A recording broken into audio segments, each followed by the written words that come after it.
जय हिंद साथियों। ये है तत्वान सिर्फ मध्य प्रदेश करंट अफेयर्स। तो मध्य प्रदेश का इसमें वार्षिक करंट अफेयर्स है और हमने पिछले वीडियो में कहाँ तक चीज़ें देख ली थी, एक बार इंडेक्स पर आते हैं। तो पिछले वीडियो में हमने पद्म पुरस्कारों की बात कर ली थी, नवीन मंत्रिमंडल एवं मध्य प्रदेश विधानसभा चुनाव 2023 की बात कर ली थी। और इस वीडियो को हम शुरू करेंगे स्वच्छ सर्वेक्षण पुरस्कारों से। तो स्वच्छ सर्वेक्षण पुरस्कार भी इसी वीडियो में देख लेंगे और आगे देखते हैं कौन कौन से टॉपिक कंप्लीट कर पाते हैं इस वीडियो में। और फिर आपको बता दें कुछ जानकारी और वीडियो के बीच में आपको मिलेगी जो बहुत ही महत्वपूर्ण होने वाली है कि क्लासेस किस प्रकार से होने वाली हैं। तो इसकी जानकारी भी आपको मिलेगी, उसके लिए भी तैयार रहिएगा। हम सीधे टॉपिक पर पहुंचते हैं अपने और वहीं से बात शुरू करते हैं।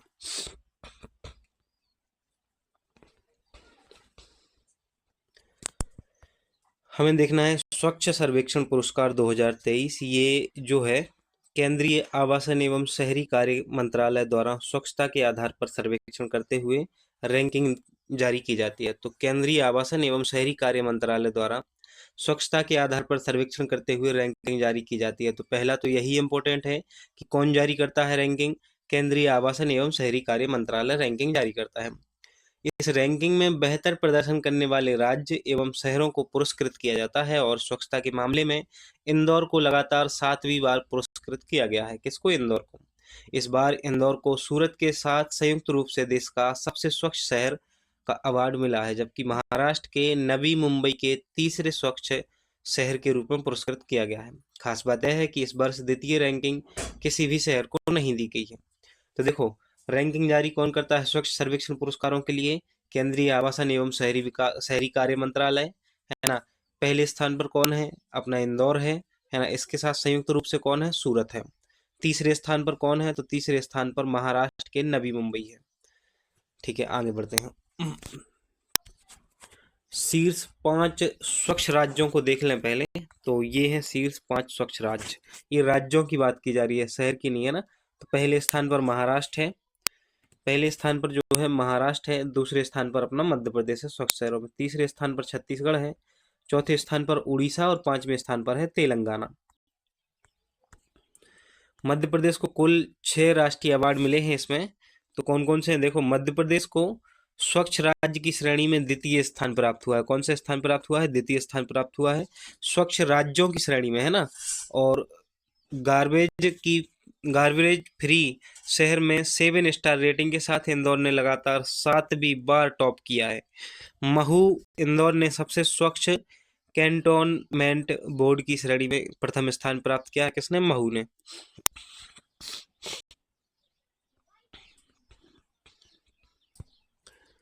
मध्य प्रदेश के 15,000 से 20,000 जनसंख्या वाले शहरों में बुधनी को पश्चिमी जोन के सबसे स्वच्छ शहर का पुरस्कार प्राप्त हुआ है। किसको? बुधनी सीहोर को। और अगली जानकारी है भोपाल से संबंधित।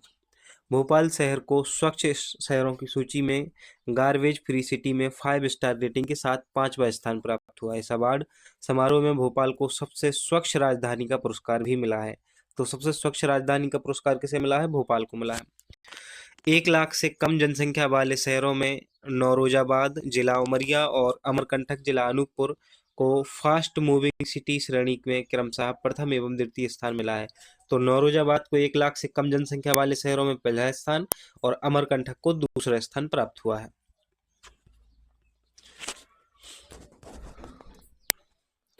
वर्षवार स्वच्छ सर्वेक्षण मध्य प्रदेश की स्थिति ये दी हुई है। तो 2016 से ये जारी की जा रही है। 2016 में इंदौर पहले स्थान पर, 2017 में इंदौर पहले स्थान पर, 18, 19, 20, 21, 22, 23 वर्तमान में भी इंदौर ही पहले स्थान पर है।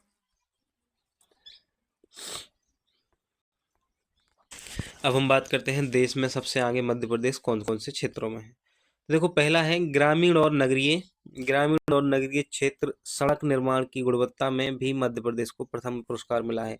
ग्रामीण और नगरीय क्षेत्र सड़क निर्माण की गुणवत्ता में प्रथम स्थान मिला है मध्य प्रदेश को।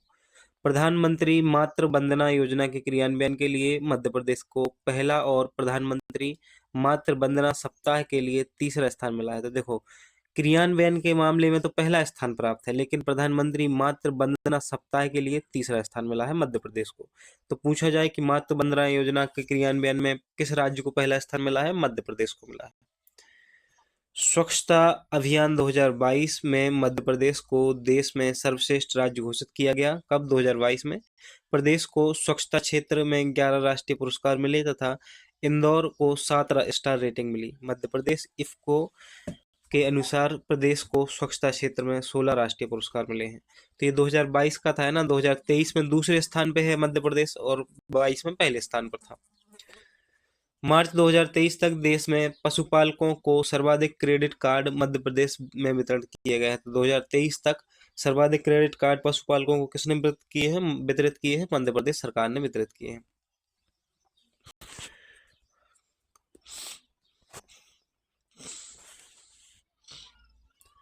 अगला है, शिक्षा की गुणवत्ता में उल्लेखनीय कार्य हुआ है। यद्यपि अभी प्रथम स्थान पर तो ना आ पाया, लेकिन जो प्रदेश कभी 17वें स्थान पर था अब 5वें स्थान पर आ गया है। तो मध्य प्रदेश 5वें स्थान पर है शिक्षा के मामले में। ये बहुत महत्वपूर्ण है। वर्ष 2022 में मध्य प्रदेश का बुरहानपुर जिला जल जीवन मिशन में हर घर नल से जल सर्टिफाइड जिला है। तो वर्ष 2022 में प्रदेश का बुरहानपुर जिला जल जीवन मिशन में हर घर नल से जल सर्टिफाइड जिला बन गया है। कौन सा जिला? बुरहानपुर जिला। मध्य प्रदेश अमृत सरोवर की पूर्ण संख्या के आधार पर देश में द्वितीय स्थान पर है। तो क्वेश्चन पूछा जा सकता है, मध्य प्रदेश अमृत सरोवर की पूर्ण संख्या के आधार पर किस स्थान पर है? तो दूसरे स्थान पर है। कौन से? दूसरे स्थान पर। इंदौर के समीप ग्राम काली बिल्लौद में देश की पहली ग्रामीण मल कीचड़ प्रबंधन इकाई का निर्माण किया जा रहा है। तो देश की पहली ग्रामीण मल कीचड़ इकाई प्रबंधन कहाँ लगाई जा रही है? तो ये लगाई जा रही है इंदौर के समीप ग्राम काली बिल्लौद में। कहाँ पर? काली बिल्लौद में लगाई जा रही है। ये खबर यह भी है कि मोटा अनाज मिलेट के उत्पादन को प्रोत्साहन देने के लिए वर्ष 2022 में प्रदेश को बेस्ट इमर्जिंग स्टेट का अवार्ड मिला है। देखो, मोटा अनाज जो होते हैं ना, मिलेट के प्रोत्साहन देने के मामले में 2022 में प्रदेश को बेस्ट इमर्जिंग स्टेट का अवार्ड मिला है। प्रधानमंत्री आदर्श ग्राम योजना के क्रियान्वयन में मध्य प्रदेश जो है वो पहले स्थान पर है। तो प्रधानमंत्री आदर्श ग्राम योजना के क्रियान्वयन में मध्य प्रदेश जो है अग्रणी स्थान पर है। और प्रदेश में टाइगर स्टेट के साथ साथ अब देश का पहला चीता स्टेट भी बन गया है मध्य प्रदेश। कौन? मध्य प्रदेश। मध्य प्रदेश को 8 नेशनल टूरिज्म अवार्ड और मोस्ट फिल्म फ्रेंडली स्टेट के अवार्ड से भी सम्मानित किया गया है। तो 8 नेशनल टूरिज्म अवार्ड और मोस्ट फिल्म फ्रेंडली स्टेट के अवार्ड से सम्मानित किया गया है। दिव्यांगजनों को यूडीआईडी कार्ड बनाने में मध्य प्रदेश राज्य प्रथम स्थान हासिल कर चुका है। तो दिव्यांगजनों को जो यूडीआईडी कार्ड होते हैं ना, उनको बनाने में मध्य प्रदेश ने प्रथम स्थान हासिल किया है। एक खबर यह भी है कि मध्य प्रदेश में कुल 1,12,000 से अधिक मछुआ क्रेडिट कार्ड वितरित किए गए हैं। 1 लाख से अधिक मछुआ कार्ड वितरित किए गए हैं। मछली उत्पादन के बेहतर प्रबंधन और उत्पादन में लगातार बढ़ोतरी के लिए प्रदेश को विशेष श्रेणी में उत्कृष्ट पुरस्कार दिया गया है। अब बात प्रधानमंत्री फसल बीमा योजना की करें तो प्रधानमंत्री फसल बीमा योजना का लाभ अधिक से अधिक किसानों तक पहुंचाने में मध्य प्रदेश देश में प्रथम स्थान पर है। किसमें? प्रथम स्थान पर है अधिक से अधिक लाभ पहुंचाने में। वर्ष 2021 के लिए ई पंचायत पुरस्कार मध्य प्रदेश को प्राप्त हुआ है। तो 2021 का ई पंचायत पुरस्कार किसे मिला है? मध्य प्रदेश को मिला है, ये याद रखना है। कृषि अधोसंरचना विकास के क्रियान्वयन में मध्य प्रदेश को सर्वश्रेष्ठ राज्य का पुरस्कार मिला है। कृषि अधोसंरचना के विकास क्रियान्वयन में मध्य प्रदेश को सर्वश्रेष्ठ पुरस्कार दिया गया है।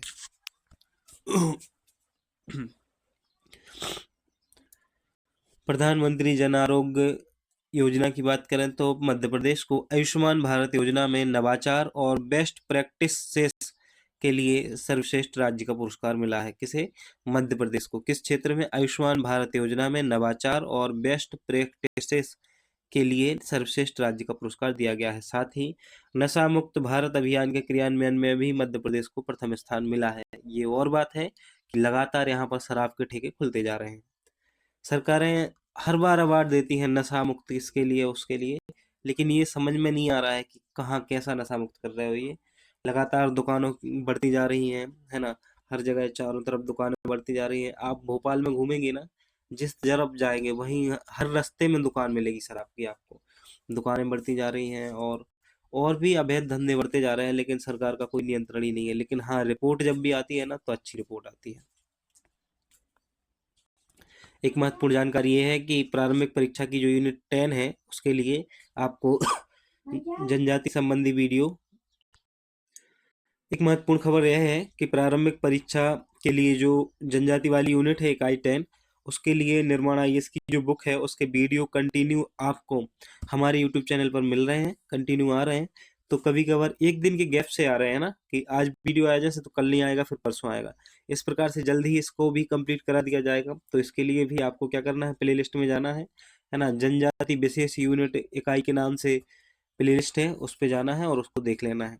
साथ ही हम ये भी जानकारी दे दें आपको कि यूनिट 9 के जो वीडियो हैं वो कंप्लीट करा दिए गए हैं, और उसकी कंप्लीट प्लेलिस्ट जो परीक्षा धाम का सेकंड एडिशन आया था नया वाला यूनिट 9 के लिए, उसके सारे के सारे वीडियो उसमें डले हुए हैं, तो आप उसको भी जाके एक्सेस कर सकते हो। अब हम बात करते हैं राष्ट्रीय खेल पुरस्कारों की।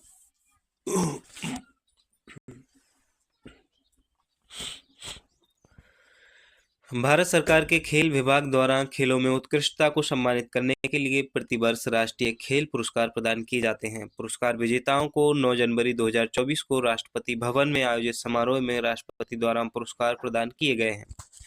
तो देखो क्या होता है, भारत सरकार खेल विभाग द्वारा उत्कृष्टता में सम्मानित करने के लिए प्रतिवर्ष राष्ट्रीय खेल पुरस्कार प्रदान करती है, जो इस वर्ष भी किए गए हैं 2023 के 9 जनवरी 2023 को 2023 के पुरस्कार दिए गए हैं। सबसे पहले हम बात करते हैं मेजर ध्यानचंद अवार्ड की, जो बहुत ही महत्वपूर्ण अवार्ड है। इसकी शुरुआत मेजर ध्यानचंद खेल रत्न अवार्ड की शुरुआत 1991-92 में की गई थी, और इसमें पुरस्कृत राशि जो है 25 लाख रुपए है। इस अवार्ड को पहले राजीव गांधी खेल रत्न अवार्ड के नाम से जाना जाता था। वर्ष 2021 में इसका नाम बदलकर मेजर ध्यानचंद खेल रत्न अवार्ड कर दिया गया है। यह युवा कार्यक्रम और खेल मंत्रालय द्वारा दिया जाने वाला सर्वोच्च पुरस्कार है। क्या क्या याद रखना है, महत्वपूर्ण ये है कि मेजर ध्यानचंद खेल रत्न अवार्ड कब शुरू हुआ, 1991-92 में। किस नाम से शुरू हुआ था, राजीव गांधी खेल रत्न अवार्ड, और नाम कब बदला गया, 2021 में। राशि कितनी प्रदान की जाती है, 25 लाख रुपए। और साथ में यह भी याद रखना है कि इसको प्रदान करने वाली जो संस्था है या मंत्रालय है, युवा कार्यक्रम और खेल मंत्रालय इसको प्रदान करते हैं मेजर ध्यानचंद खेल रत्न अवार्ड को।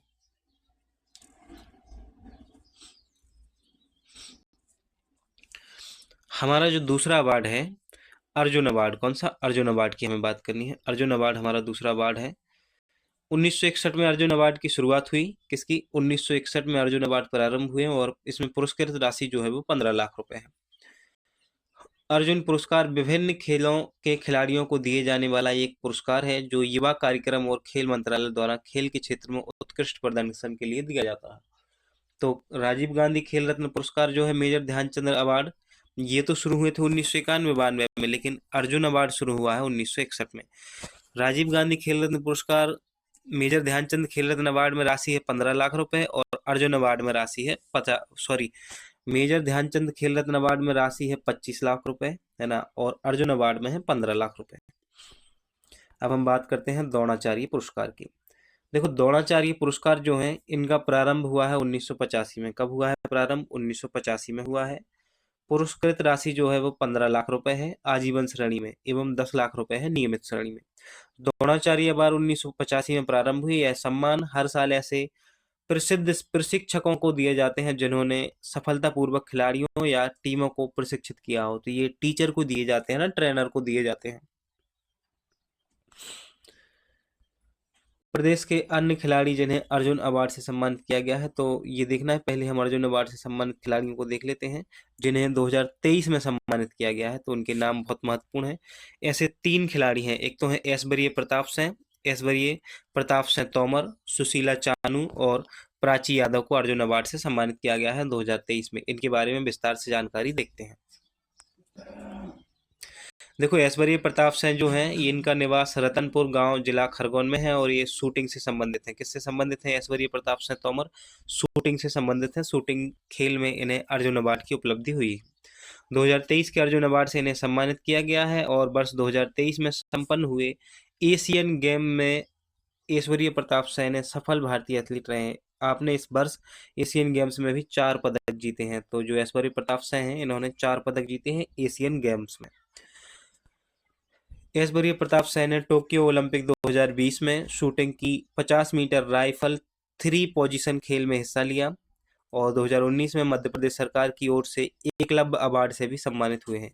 तो जो ऐश्वर्य प्रताप सिंह तोमर हैं, ये शूटिंग से संबंधित हैं और इनको एकलव्य खेल पुरस्कार भी पहले दिया जा चुका है। 2023 का अर्जुन पुरस्कार से सम्मानित किया गया है। इतनी चीजें याद रखनी है। अब हम बात करते हैं सुशीला चानू की। ये भी मध्य प्रदेश का गौरव है। ये इनका जो निवास है इम्फाल मणिपुर में है ना, लेकिन ये मध्य प्रदेश में हम पढ़ रहे हैं। मध्य प्रदेश का अर्जुन अवार्ड तो मध्य प्रदेश से संबंधित है। इनको हाल ही में अर्जुन अवार्ड से सम्मानित किया गया है और 2020 के रियो ओलंपिक, टोक्यो ओलंपिक तथा रियो डी जेनिरो ओलंपिक 2016 में महिला हॉकी टीम में भारत का प्रतिनिधित्व किया है इन्होंने। 19वीं एशियाई खेलों में कांस्य पदक जीतने वाली सुशीला चानू भारतीय महिला हॉकी टीम की हिस्सा रही हैं और आपने मध्य प्रदेश महिला हॉकी अकेडमी से प्रशिक्षण प्राप्त किया है, इसीलिए हम इन्हें पढ़ रहे हैं।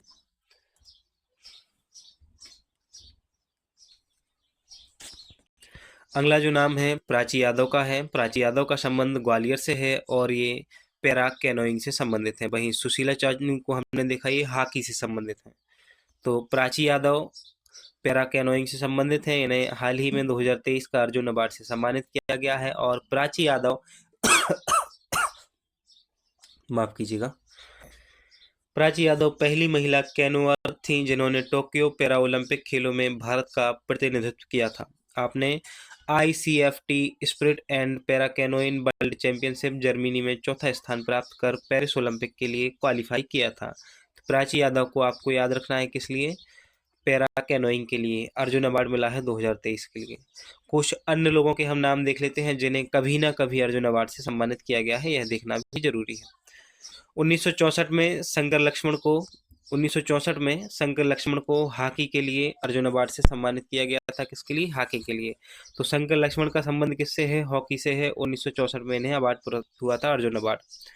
1966 में सुनीता पुरी चंदा को हॉकी के लिए अर्जुन अवार्ड दिया गया और 1974 में नीलिमा सरोलकर को खो खो के लिए अर्जुन अवार्ड से सम्मानित किया गया।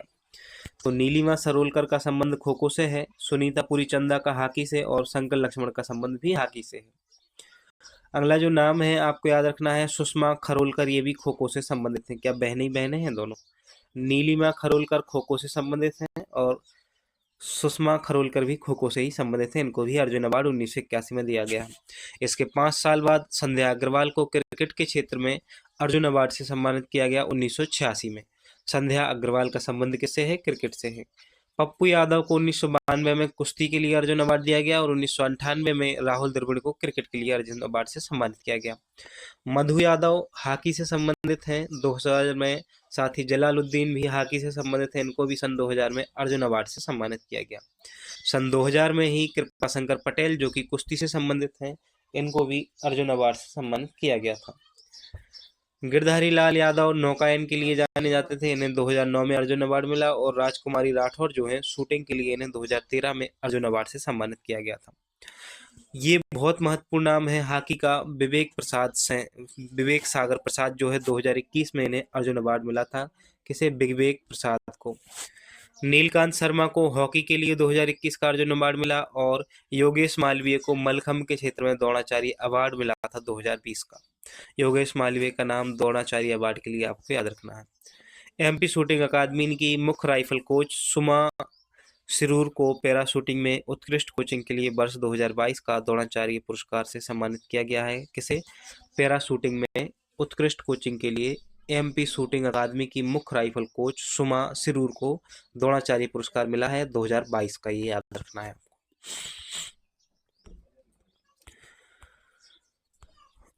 मध्य प्रदेश के द्रोणाचार्य पुरस्कार विजेता की बात करें तो ये शिवेंद्र से हैं। ये जो आप फोटो देख पा रहे हो ये शिवेंद्र से हैं, है ना। ये हॉकी खेल के क्षेत्र में इन्हें द्रोणाचार्य पुरस्कार मिला है। और द्रोणाचार्य पुरस्कार किनको मिलता है, तो अभी हमने देखा था कि ट्रेनर को दिया जाता है, प्रशिक्षक को दिया जाता है।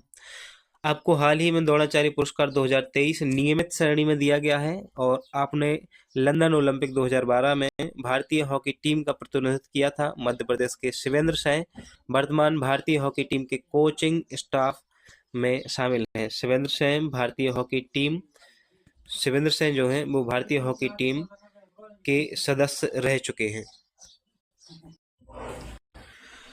छठवें खेलो इंडिया यूथ गेम्स 2023 की बात करें जो कि तमिलनाडु में आयोजित किए गए हैं। ये 4 शहर चेन्नई, त्रिची, मदुरई और कोयम्बटूर में खेलों का आयोजन किया गया है। ये इनका जो शुभंकर है आपको विशेष रूप से याद रखना है, बीरा मंगई। क्या है? बीरा मंगई शुभंकर है। रानी बेलू नचियार, जिन्हें प्रेम पूर्वक बीरा मंगई कहा जाता है, एक भारतीय नारी थी जिन्होंने ब्रिटिश औपनिवेशिक शासन के खिलाफ युद्ध छेड़ा। इसके अलावा खेलों के लोगों में कवि तिरुवल्लुर की आकृति भी शामिल है। तो 16 माफ कीजिएगा, छठवें खेलो इंडिया यूथ गेम्स जो हैं ये तमिलनाडु में आयोजित किए गए हैं, इतना याद रखना है आपको। दूसरा शुभंकर याद रखना है, वीरा मंगई। क्या है? शुभंकर, वीरा मंगई याद रखना है।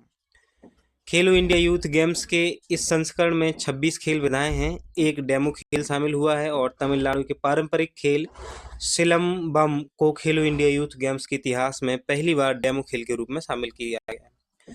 छठवें खेलो इंडिया यूथ गेम्स में मध्य प्रदेश ने 6 स्वर्ण, 12 रजत और 12 कांस्य पदक सहित कुल 30 पदक के साथ तालिका में 14वां स्थान बनाया।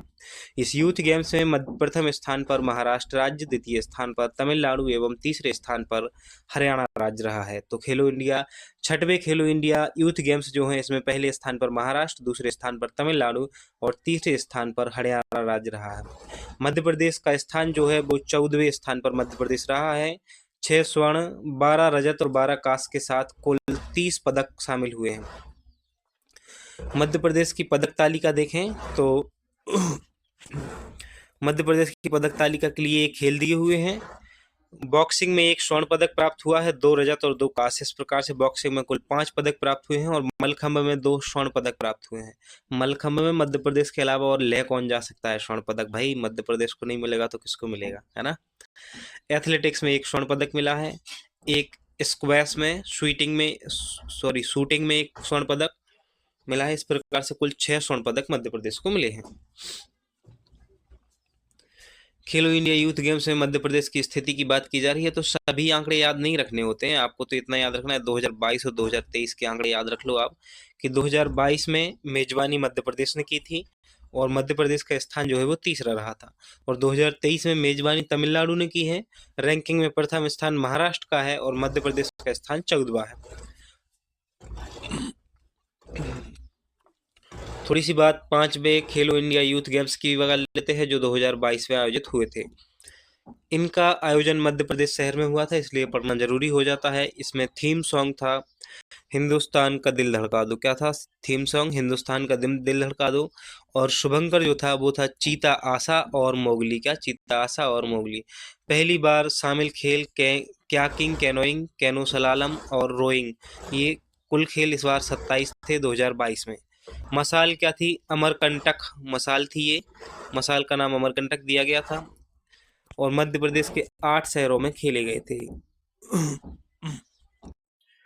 2022 की रैंकिंग में मध्य प्रदेश जो है वो तीसरे स्थान पर रहा था और पहले स्थान पर कौन था? महाराष्ट्र। और 2023 में कौन है? महाराष्ट्र ही पहले स्थान पर है। 2022 में पहले स्थान पर भी महाराष्ट्र ही था। अब हम बात करते हैं 37वें राष्ट्रीय खेलों की। तो देखो 37वें राष्ट्रीय खेलों का आयोजन जो है गोवा में किया गया है। कहाँ पर किया गया है 37वें राष्ट्रीय खेलों का आयोजन? गोवा में।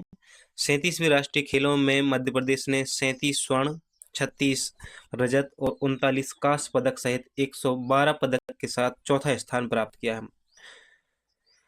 इन राष्ट्रीय खेलों में मध्य प्रदेश ने डेमो इवेंट गटका और मिनी गोल्फ में 1 स्वर्ण, 3 रजत और 2 कांस्य पदक सहित 6 पदक जीते हैं। और पेंचक सिलाट एक मार्शल आर्ट की विधा है, इसे पहली बार राष्ट्रीय खेलों में शामिल किया गया है। किसे? पेंचक सिलाट को इसे पहली बार राष्ट्रीय खेलों में शामिल किया गया है।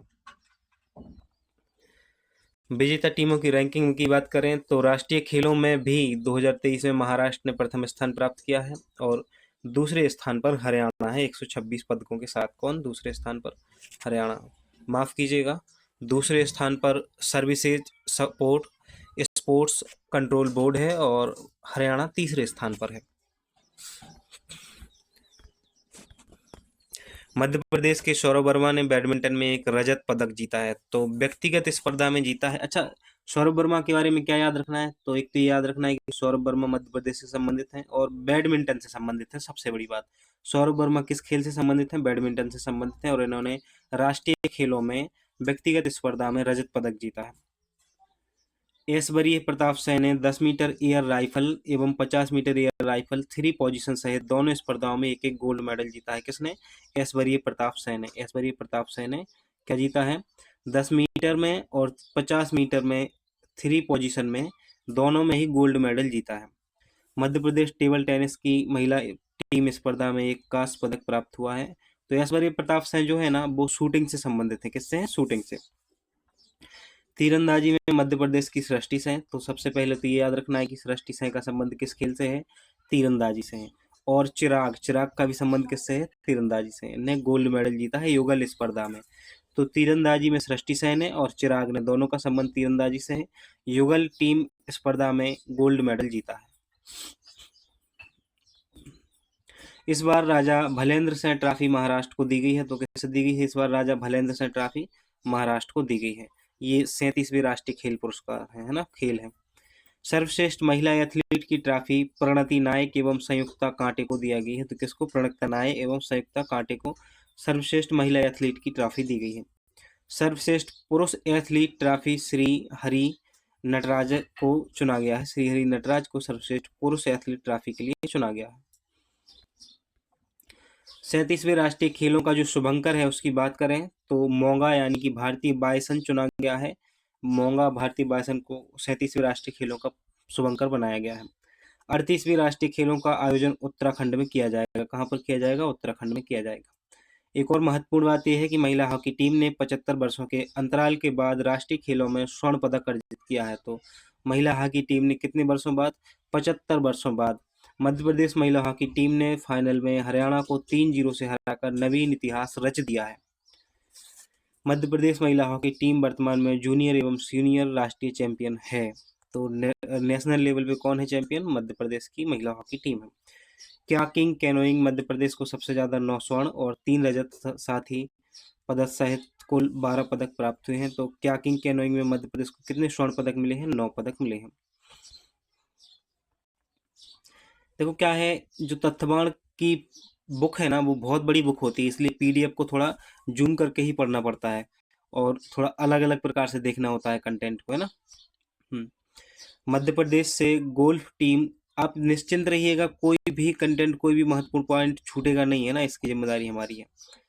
मध्य प्रदेश से गोल्फ टीम द्वारा पहली बार राष्ट्रीय खेलों में भागीदारी की गई है और ओम प्रकाश चौहान ने व्यक्तिगत स्पर्धा में रजत पदक जीता है। तो ओम प्रकाश चौहान का संबंध किससे है? गोल्फ से है। किससे? गोल्फ से। मध्य प्रदेश की टीम में ओम प्रकाश, एस सिद्धार्थ, हिनाज, आदित्य सेन ने पहली बार इस प्रतियोगिता में भागीदारी कर 5वां स्थान प्राप्त किया है। ओम प्रकाश चौहान ने रजत पदक जीता है। किसमें? गोल्फ में। राष्ट्रीय खेल 1999 से 2023 मध्य प्रदेश की स्थिति दी हुई है। 2023 में चौथे स्थान पर है। किस स्थान पर? चौथे स्थान पर है। ये अमी कयानी की फोटो दिख रही है आपको, अमी कयानी है ये, अमी कयानी। अमी कयानी मध्य प्रदेश के स्टार खिलाड़ी, स्वर्ण पदक भी अर्जित किया है इन्होंने। किस क्षेत्र में? बिलियर्डर स्नूकर में। बिलियर्डर स्नूकर में राष्ट्रीय खेलों में ये शामिल हुई और इन्होंने स्वर्ण पदक जीता है। क्या जीता है? स्वर्ण पदक। अमी कयानी ने बिलियर्डर और स्नूकर में स्वर्ण पदक जीता है, अमी कयानी ने।